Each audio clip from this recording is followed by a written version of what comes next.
একদম বিটুল হেঁতকলৈ আহিলোঁ। এইটো আমাৰ বিটুল দেই, বাপুকণৰ বিলৈ যোনে চাইছে বেকগ্ৰাউণ্ডত কাম কৰা মানুহ। খাব দেই। এইটো বস্তুটো কি? এইটো আপোনাৰ মৌটো গম পাই গৈছোঁ। আপোনাৰ এইটো একদম যিটো ৰঘা বিচনী, অঁ এই একদম ৰঘাটো এয়া। অ'কে, আমি মধুনা বুলি কয় যে, এইটো মধুনা, বাকী এইখিনি হ'ল মৌ জোল। আমি মানে মৌ জোল খাই পাইছোঁ, এনেকুৱা খাই পাইছা? হা আজি দেখিছোঁ। খাম কেনেকৈ? এতিয়া আপুনি লাহে খাব। তাৰমানে এইটো চুবাই দিব পাৰি নি? নাই, এটা খাই দেখাই দিয়া। অকণমান খোৱা তুমি, অকণমান খোৱা, মজা আছে। দিয়ক।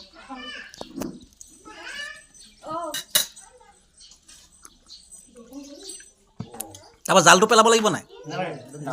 গিলিব পাৰি, পূৰা পিয়'ৰ মানে। আৰু এইটো পেলাই দিব লাগিব। অঁ এইটো হ'ল মধুনাটো মানে। অ'কে, এইটো মানে ৰস আছে। এইটো ফাৰ্ষ্ট এক্সপিৰিয়েঞ্চ ল'ম। আমিতো মৌজোল খাই থাকোঁ, কিন্তু এইটোও দেখি থাকোঁ, কিন্তু ফাৰ্ষ্ট এক্সপিৰিয়েঞ্চ এইটো ল'ম।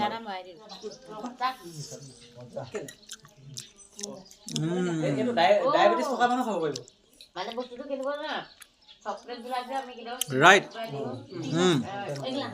মজা। সেইটো আপোনালোকৰ কাৰণে মই মানে মোৰ নিজৰ ঘৰত আছে, ঘৰৰ পৰা পাৰিব হোৱা নাই, বেলেগৰ ঘৰত পাৰি থেংক ইউ, থেংক ইউ। আপোনালোকক খুৱাম বুলি